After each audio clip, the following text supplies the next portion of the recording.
remember, we can give the little bit. The AP ratio's up, base damage down. So AP on the Galio, after 100 AP, more damage on the Taunt than ever before. But the reason why I like it is BDD and Score linking up here. Remember how many games saw Kha'Zix's Galio, but a lot to like on the side of KT. It's their second Yuumi game. First one was a loss, so we didn't really see a lot going on with the duo there. This is a different look, though, and it's Praise Ash, so it's already must-watch League of Legends. Poke in the bottom lane is going to be pretty insane, so we'll see if DAMWON can handle it up against Praise Snowflower down there. Let's hop into game number 2 right now.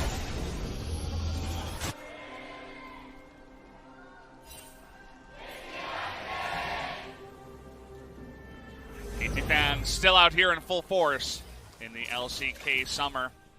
Looking to pick up that 2-0, and we were talking about how, well, I'm going to actually hold that thought. It's probably a fast will have to come out here from Beryl, but actually, that Justice Punch was basically an eighth of a Teemo away.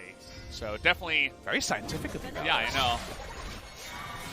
And how about another slow here? It's not going to be the good one for any real damage, but they make the Lux back at least. I'm going to have to start including Yuumi on the level 1 tier list that usually is so Braum dominated. Braum Olaf. In fact, Olaf Yuumi is the first Q will hit from the Yuumi, and then the first Q hits from the Olaf, and then you die. It's basically how that one goes. So yeah, it's ooh, another place that Yumi's very strong. All right.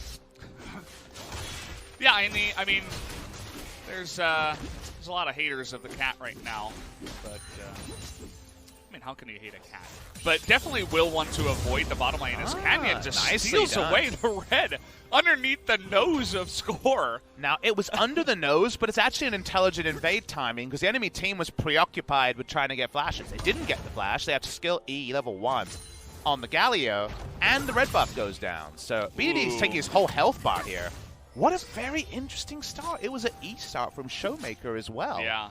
And with the Assassin's Path, I believe that's what it's called, but the E regardless from the Akali, that's a lot of harass here. DWG Gaming kind of taking lemons and turning them into lemonade when it comes to this level 1. You see the Justice Punch and you're like, well, instead of going for the clear, if he ever tries to engage on me, he will just not be able to ever, 100% of the time at level 1. So, cool idea there as actually a nice amount of damage done to Snowflower. It's most likely not going to matter as if he gets low enough. He will wait, but how about the man who's so good at reading the jungle? He's going to find Canyon here. We'll get that flag and drag. So Score will be able to deny that after taking the red of Canyon in his side of the jungle. I might start growing a soft spot for KT, and the reason why I admit that caster bias, Valdez, is that so many times this week I've been, oh, I see how this draft could work, and the team's like, no, I refuse to do that. I will not gank the lane that I need to gank. So far today, if we think about it, oh, Alistair coming back in. Weird. Haven't seen much Alistair. You're going to have to play around that lane. Score comes in. They get the first blood. It sets up the lane. Olaf plus Galio, if you're not invading with it, is just bad. So you got to actually play aggressive. Well, Olaf straight in there even after losing the red buff under his nose. So good to see KT trying to play the active game they drafted for. A connection between draft and playstyle is something I want every team in the LCK to show, but so far, it's kind of flattered to see. And it's weird to say that, you know, how so many teams are not playing to their win conditions or not doing it well enough. It really highlights how difficult a game League of Legends can be on a team perspective. It highlights something else as well, Valdez. It highlights that teams are adjusting win conditions from just, man, 40 minutes were looking pretty strong. I think it's also kind of a teething problem with Korea starting to finally address some of the issues out there. And look, they make plenty of mistakes along the way. KT had a flawless first 12 minutes and then a very questionable mid-game behind that, which is why the game went so long. And not all the pieces are together yet, but it's also week 2 of a very long regular season. So because of that, it is nice to see the aggressive parts from KT actually look pretty damn good. Do you think we're on the cusp of a new large shift in the meta of League of Legends, or is that too early to call right now? Because a lot of people are saying, you know, the newish meta with EU and China coming in and being more aggressive and trying to shut down the old Korean style that worked for so long. Do you think we're on the cusp of maybe Korea getting to that stage as well? I think Korea, finally, 3 international losses later, is at least grappling with that question. I think they ignored it for too long, and I don't have an answer because I can't influence it at the end of the day. But I hope so. And I hope teams will look at King's Own, who are not winning because of star power, who are winning because of team play and aggressive team play at that, and learn the right learnings from them. I'm just happy we haven't learned the wrong learnings from the loss to G2, i.e. like every game Pike top is contested even though teams don't know what to do with it. So far, so good. But what it means, Valdez, we'll know in hindsight. We are going to have to wait and see, but it is very telling, as you said, how the teams that are performing the best so far are the ones that are kind of adjusting to that new meta and bringing in new weird picks and not just playing that old antique style. Canyon stole the red, but then his own jungle pathing has to be so modified. You know, you're always a bit different when you start enemy red buff. So often when you get a 3 buff, you end up actually not winning out in experience in CS just because things are so kind of scuffed in terms of your pathing. And we already knew Olaf would come in, and it was probably inevitable there would be some camps lost. But right now there's 2 camps left. He can start to catch up in terms of those camps, but you got to be careful if you're Canyon right now. You really do have to. It's definitely tilting to go on a great start into getting shut down by Score again, into missing a blasting plant into the wolf pit. I've never actually seen that before, where he goes straight up in the air vertical. Definitely a sight to see. Oh, you remember the funniest one was when I think it was Peanut was playing Rengar and queued onto the blast plant and bounced back to the same spot. Yeah. That was a good one, for sure. The Rengar passive with blast plant is really fun. I was wondering if maybe we were going to see Haru do some weird stuff and bring in Rengar back in the meta coming in yesterday, but unfortunately he played well, but didn't bring in anything too crazy yesterday. We're getting Peanut. We're getting Prey Ashe today, so at least we're getting some of kind of our OTPs. The one true pairing is definitely Prey plus Ashe. Hawkshot comes down. Hawkshot plus Galio Invade plus an Olaf. Canyon's life sucks the most this game. And there were a bunch of pings that went down. It looks like, obviously, here, as you can see, Canyon what are we knows. waiting for? Canyon knows. And, well, that's not going to be in range there for the stun. Nice knock up by the Justice Punch. Canyon super low. And he is just going to go into this one. Forces the flash, though.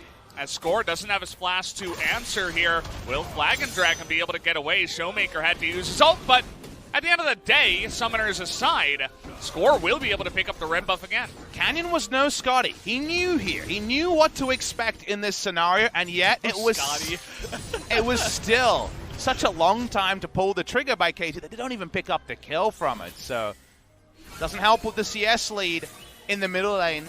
It's about a 15 to 20 CS lead so far for the Akali. Back away, they keep pushing, and you can't still remove the fact that Score walks up, he's seen, but the turret plates will increase for KT. Just brings you back to the days of, remembering just how hard it can be to jungle against Score at times. And when Tarzan was getting really good, coming over to the LCK from Griffin when they did make it in, and why we were talking about how Tarzan seems to be like the newer Score, where they play in a similar style. It's just so hard to play against these players when they're really on point, and it's good to see Score coming back and actually playing to that top level today. And you want to be able to be here as a customer, and the original's the best, Score's back, and all those things. And the thing about the KT fans, they're so ready to cheer. They have a huge fan base who we're expecting this bot lane. Okay, well, this is one way to force an engage, but that's also a very big Lux shield and not that much damage overall. So both of them will be able to survive without blowing a single flash, but definitely a nice amount of damage done to Nuclear here, as he is going to have to get shielded up again down into the bot lane. Not enough damage behind it just yet. Prey was low on mana. They were close to the turrets. There was no flash in with Hurricane and 5 points in Q play going on. Still, a health bar advantage this big does mean the ability to keep pushing up, and just Lux shielding's not going to be enough. They'll draw out a teleport. It's still going to be a priority back timing, and it is a 20 CS lead for the Ashe as well. I mean, we kind of knew that this lane was going to be super annoying at the very least in the laning phase. Just immense amount of poke and control that you do have. And speaking of which, Nuggery's doing a similar thing in the top lane right now to Kingen on the rise. Now, riddle me this. I looked at the changes for 9-12, and the one I actually looked at the closest was the Ashe buff. This is a huge buff. 1 second off volley means that volley's now at 4-second cooldown. I believe in the history of League of Legends, volley, which has always been there on the kit, has never been that short cooldown. You can go 45% CER from there. I looked at that, and I thought of something pretty dirty, Valdez. I'm wondering, do we get the Jhin-inspired lethality, or the Varus-inspired lethality Ashe with Comet? 2-second volleys. I know. Yeah, oh, that sounds awful. Yeah. And yet, strong. Yeah, so quite good if you're actually playing it. With Bray back in here, Kingen trying to get aggressive as Nuguri did take aggro there from the turret, but was able to drop it the next time around. Brings up that shield in a very close trade between these two. But if you're going to go for an all-in like that and not know your numbers, which is something we always give Nuguri credit for, then you just flashed. And it's not even a health bar lead coming in for Kingen. So a disconnected 1v1 attempt against Nuguri doesn't work. Spell shield on cooldown. But I don't think Prey is looking for an all-in just yet. I think he was trying to keep him under the turret and with turret aggro. Oh, you know what he was trying to do. It was just a little bit too late there, Kingen. And bold against Nuguri in particular. This guy is our best laning top, so you best be doubly sure you can pick up the kill. Nuguri has so much poise when he plays in any lane. He just kind of laughed at him and walked away. As there's one guy who knows the numbers in that trait, it's the Rise. Well, with no junglers showing up, with Olaf being able to walk up, it should have been Jace with free time and lane control. He's down 13 CS with no junglers on that side of the map, which just tells you that Nuguri is better. It's not a great matchup for the Rise. Yeah, absolutely. As 4-on-3 for now, you see that score was on a back timing, and DWG was able to read that very well. Not 100% sure how, but they just go for the Infernal. The timing works out, and they take that buff away. But now Canyon, playing with fire here, is going to get rooted down. Is going to have to use that stopwatch, and they're going to go for the re-engage here, but Canyon is just going to get dunked. But Prey, on the backside, takes the boomerang to the face. That's going to be a double kill now for the side of Nuclear, and BDD goes down too. What a disaster there for KT as they get turned around on by DAMWON. It's possible without the stasis that even Canyon could have survived as well. TP advantage for Nuguri. He comes down, not usually the Nuguri way, but through the lane does better than expected, and in the TP play, they get something going. So KT thought they were going to rout the members of DAMWON Gaming. No threat in the back. Now let's watch the replay. It was a very interesting one. They just decide, let's stack the CC, and to be fair, it is a bit stacked. It's not full CC overlap, but it's not fantastic from KT's side. The flag TP comes through from the Rise, and that's what allows them to get in, but when Prey goes down, things fall apart a bit for KT. And it looked like he wasn't expecting it either at all, but it was the final spark, the ult there from the Lux, and the Q from the Sivir to just burst him down for just about half health after getting Cataclysm there by Canyon. So just gets dunked there, and that's going to be a good win to the side of DAMWON, but now KT trying to get their own value down on the bottom side here. Not a huge charge, and I believe no turret blades there. I believe they're out of range, so showing respect to the DAMWON trio.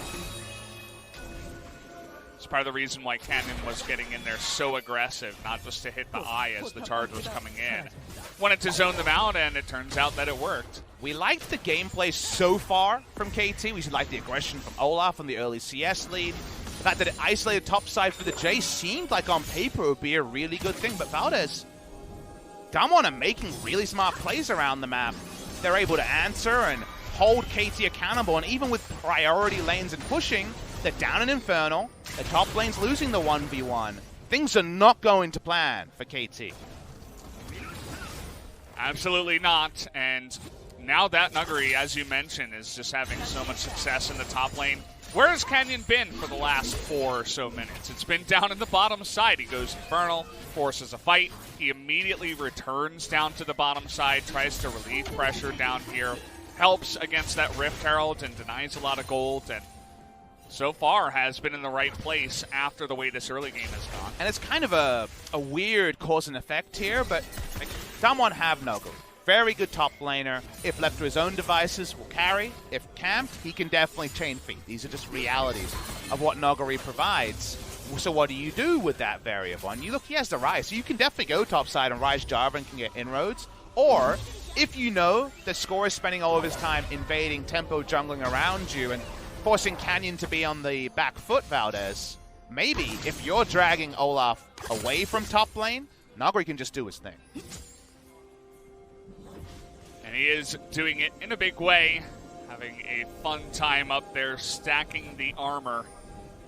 And not the best time here for Kingen, who had to go straight into the Hex Drinker to start it off, just to survive up in that lane. As now the ward comes in, we do have TP available for Showmaker if they do decide to go for any kind of dive, but they are going to decide against it. Definitely the sort of build that last 2 season Jace top people will look at and hate Animune and Hex Drinker, but very much to have the ability to siege quite frequently. Sivir ult's popped, but I guess Prey is able to get out of dodge very easily. Yeah. And the side of DAMWON, everybody's just hanging around the bottom side, and Kingen had to back, it looks like, so he misses not a bunch of CS, but a lot of the health on his turret, as Nuguri is just making this look so easy. He is a fantastically talented. We talk about it a lot, but I'm happy that we get more data points that aren't watch his stream on a Chinese streaming site. No, seriously, believe me. Yeah. Well, I mean, there's a reason why DWG did so well and got 4th place the last time around. Their other players are good. Showmaker can even be great at times, but really it's the man up in the top lane. He just came back, and he's gone again. Yeah. Oh. And the question is, after this, do you even bring in Smeb for Game 3? I'm not even sure what the answer to that question is. I kind of have to hold my tongue on Smeb because I don't really know where Smeb's at. I'm not sure if Smeb truly knows where Smeb's at. Not the player that we picked up for kind of 3 to 4 consecutive years. Score is caught in transitions, 3 levels under Showmaker. Yeah, and even BDD on the backside has to take a ton of damage just trying to get vision in here. It's a second Infernal at 17 minutes. And just a Shock Blast that Nuclear can easily spell shield, and there's no way for KT to get even close to that Infernal Drake, as 2 now will go to the side of DWG.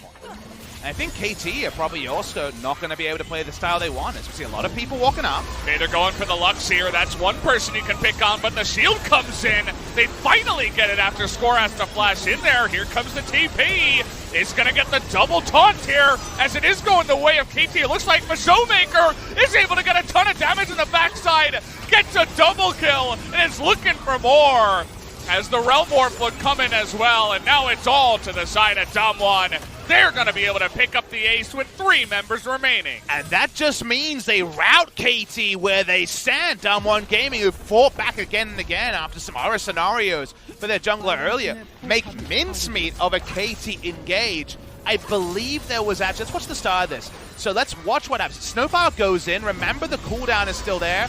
He goes towards 2 members, detaches, and then he can't actually go to another because he's not able to use the you and me. So the positioning is not fantastic on the final chapter. I feel like, once again, the Yuumi from this team hasn't been perfect. And then the dive into the back line and just going for closest target from here means that KT just get no synergy going, and the cute cat into the death chamber. You can see what they were going for with that duo down on the bottom side, but unfortunately, it got him only the lead in the lane, but afterwards, once the jungler and even the mid laner were unlocked, they were able to get down there. Lux didn't do any damage, but she survived for way too long. Kind of made Score irrelevant as well, as all of his damage was going on to Beryl. So now they're going to try to go on to Nuguri here. Not sure if that's the greatest of ideas, as it is Nuguri, but he is going to have to flash away, as there are 3 of them trying to get on top of him, and they will not pick up the kill. Kind of bashing their head against the same objective again and again. KT's draft with Manamune Jace and the Ashe is pushing Rise and try to siege. Speaking of siege. Nice shield, bro. He's never going to die. Take a look at his items. He's got the Seraphs finished off. He has a Lux next to him. And the Q, it's like, no, he's just never, you're never going to burn through that shield. So they're starting to burn through the top lane inner turret as a answer to the bot side advantage. Look at the item build here. We're old school with the second item. We've gone into the Frozen Heart for a very quick 40% CDR just from items, probably 45% CDR. Didn't see the utility tree spec in the opening part here. That is one tanky Rise. That tells me he probably wants to start team fighting pretty soon. I like it. I noticed all the cloth armor he had in his build, and I'm like, well, not the right Disglory just yet. I've got it. Nuguri cool. read the patch notes and saw the removal of the root on the first cast, now a slow, and said, all right, pour one out for my boy Rise. He might be good in the future, but it'll be different. Let's have one more Frozen Heart Rise game when the snares are reliable. Yeah. Well, if that were the case, imagine being able to just style in that fashion and then dunk on your top laning opponents like it's nothing. It's definitely a big reason why we hype up this guy. And now KT's finally going to begin to try to, you know, bang their head against the wall, as you were saying. Just throw as many things as they can at Nuguri, but I don't think it's really going to work in the end, especially if he has that Lux near him. It's just fun to see Nuguri, who has the most build flexibility. If you remember, he was able to beat top lane Nico for the first time in the Rise matchup that looked so Nico favored with stacking Magic Pen, and it almost always, I feel like Rise are pretty mindless about their builds, always going for Oblivion Orb, double pen, or Oblivion Orb into the Merlinomicon, a second item, but he looks at his enemies and he sees, man, Frozen Heart value is really big here, so return to this item that we've not seen in the LCK, especially as a second item in a really long time, at a welcome time, is how Nuguri approaches the Rise and is something to call out and compliment. Look at all the pings that are going on Nuguri, but so far he's been safe, not going headfirst into the Galio, but Galio's acting a little bit weird. He should know something's up. Immediately going to throw down the World Lord, and he gets out there. As no root will be able to come in, and that's 3 members of the KT team just to try to kill the Rise. Yeah, DWG Gaming playing with their food a bit. Don't get much damage, but do get a minion wave into the inhibitor turret. Need those 3 charges of the final chapter from the Yuumi in order to actually interrupt the Rise. Don't get it, and they do lose a turret. So in the area of the game where KT struggled, remember it was mid-game where KT weren't able to convert on an amazing early game in game number 1. The mid-game here from DWG in a much more even game has been on point. Really got to hand it to them. It looks like we're definitely staring down the barrel of a game number 3 in this one, so will be very fun to see who will come out ahead, but we'll have to wait for DAMWON to take this one here first. They already have the 2 Drakes. They're looking for the Ocean. Maybe see if they can get a lucky draw on their 4th Drake, as they're in total control of the map right now, so they say, why not? We'll just unlock Nuguri up here, see what we can get.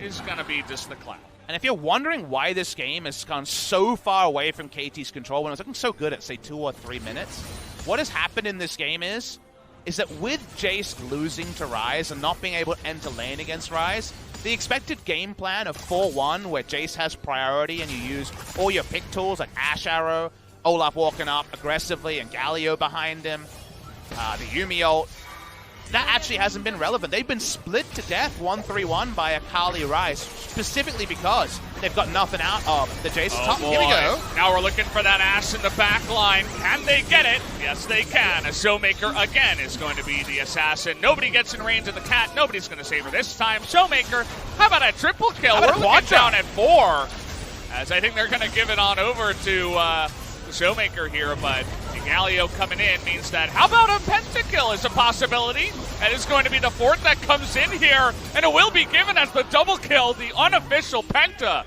goes the way of Showmaker. He's a bit hard done by. Play that perfectly. Should get the shout out on the Penta. Lovely play on the Kali. Finesse and then some. Splitting them to death is very clearly confirmed with the second time they've team-wiped KT Rolster. And we're going to a game 3 based on this start. Cresting upon a 10,000 gold lead. The Baron should confirm it. Well, he went legendary, 8-0-4 on the back of that unofficial penta. It was the triple-double. We did just have the NBA Finals. Shout out to the Raptors who did win that one. But either way, definitely nice to see him pick up the penta here generally. And you just see the bits from KT that they did not imagine going this way. Olaf having to flash over a wall to get out. That was the triple. Timings here, really, really nice. They know they have to wait out both the Maw of Malmortius and the Galio ult that was inevitably going to come. Assassin's Path interrupted by the taunt, but they're still going to finish the kill. And then it's a raffle here for the last kill. It wasn't actually just donated over, but in the end didn't matter because it wasn't a true Penta. Still, unofficial Penta, and that is the second Penta that he should have been confirmed, right? Remember, he has a Camille Penta already this season. So nice stuff happening here in this series. Absolutely. So, as we mentioned before, it's going to be extremely hard for KT to come back from this one. They're going to need the God engage without the Akali there for sure. So, does it work though? I don't think they have the damage for the God engage to matter, because behind that God engage, it's almost 2 items.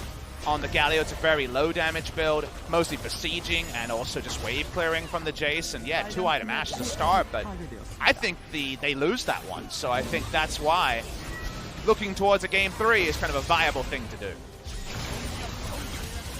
Even the shield of the Lux as well, when you're so far ahead, you can really feel the power of it in general. As Showmaker looking for the solo kill here on the Kingen, but BDD is going to put an end to that fun, as now we're going in on to Prey again, as the big damage comes out from the side of DAMWON. We're just going to look to push them away and end this game fast. They want to go GG fast in the game number 3. When the early game doesn't actually spill over to the mid game, DWG Gaming is showing, just like they did in their first game of the season, that they shouldn't be considered an afterthought. We're getting a competitive series between 2 teams looking to rise. Another binding there on the Galio, who is not very tanky, and, well, everybody's going to die as Beryl nearly gets all 3 of them at the same time. And we're going in. Okay, they want the kill. They're going to get it on the backside as the triple goes the way of Nuclear. And we are going to a game 3. Sometimes one man has his own basketball. It's Nogari this game, who won the Jace matchup and made it look easy. And then DAMWON just dumpster KT Rolster in game number 2. Things fell apart for KT. They would have felt like this game was well in their hands, and then it so clearly wasn't, right? Because they ended up team fighting in a 5v4 when Jace went topside. But then that means that Rise beat Jace in the 1v1 and out-teleported him and then went back to beating him, which, if you're drafting Jace, should never happen. Well, first game was Score dominating Canyon. Second game was Nuggery dominating Kingen and making it look easy. Who's going to be the one to really make it happen here in game 3? It's been blue side twice in a row, but I have a feeling now they're going to be thinking a lot more about what to do exactly about that pesky raccoon in the top lane. I'm hoping for one more draft trick from the teams in game number 3 to try to blow this series over. We'll have to wait and see. We'll be back, guys, after this commercial break.